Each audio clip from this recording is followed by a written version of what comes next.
راځو ارګنایزینګ فنکشن چې کوم دی د مینجمنت یا د هیومن ریسورس مینیجریل فنکشن کې څه راځي دویم نمبر چې دی هغه څه دی ارګنایزینګ فنکشن دی ټیک شو ارګنایزینګ کې څه راځي سیټینګ اف د ارګنایزیشن سټرکچر یعنی د ارګنایزیشن ساختمان چې کوم دی سټرکچر چې کوم دی هغه څه ډانچه جوړول د ارګنایزیشن ټیک شو ارګنایزیشن ډانچه څه ته وایي د ارګنایزیشن سټرکچر ته وایي لکه څنګه چې موږ مخکې هم په ډیټیل سره ویلي دي سټرکچر مطلب دا دی ګروپینګ یا to create different departments in the organization په ارګنایزیشن کې مختلف قسمه ډپارټمنټونه جوړول لکه څنګه چې تاسو ته پته ده ایچ آر ډپارټمنټ دی مارکیټینګ ډپارټمنټ دی فاینانس ډپارټمنټ دی ایڈمنسټریټیو ډپارټمنټ دی ټیک شو ګروپ باندې چوتو یعنی خپل دغه سټاف چې کوم دی خپل ورک فورس چې کوم دی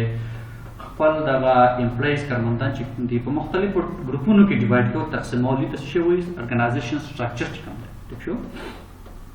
یا brothers for organizing this key to distribute responsibility and authority yani implies the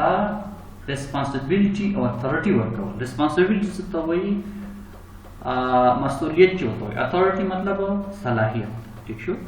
monga ham the henry pavil principle ke da value di chi implies the padashan equal responsibility or authority worker ki so much implies the salahiyat worker ki prakar cha mahon so ki implies the authority worker no the human resource department kam de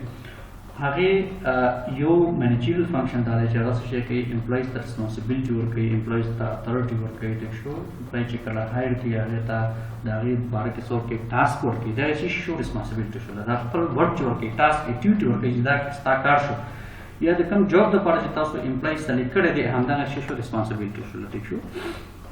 ورسره دغه امپلایز ته اتھارټي صلاحیت ورکوي چې ستا دومره صلاحیت دی ٹھیک شو ته خپل کار کولی شي ستا د کار مطابق چې کوم دی دومره صلاحیت دی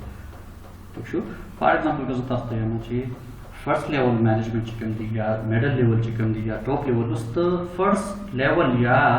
لوډ لیول مینیجر چې کوم دی هغه د میډل لیول مینیجر کار نشي کولی د میډل لیول مینیجر چې کوم دی هغه د ټاپ لیول مینیجر کار نشي کولی مطلب دا دی چې دی فرست لاین ته چې کوم دی یا لوډ لیول ته چې کوم دی کوم ریسپانسیبিলিټي مور کړې ده دا د دې شی شو responsibility شو لا خپل ټاسک شو خپل ذمہواری شو ٹھیک شو اتھارټي صلاحیت هم دغه نوم ورکړی دا هغه د خپل ځان او چې کوم دی کارونه نشي کولی ٹھیک شو نو د ارګنایزینګ کې موږ سمپل د ارګنایزیشن سټرکچر جوړو د ارګنایزیشن ساختمان ډانچه جوړو ډانچه څنګه جوړو چې امپلایز ورک فورس چې کوم دی هیومن ریسورس چې کوم دی په مختلفو ډپارټمنټونو کې څه کوو تقسیمو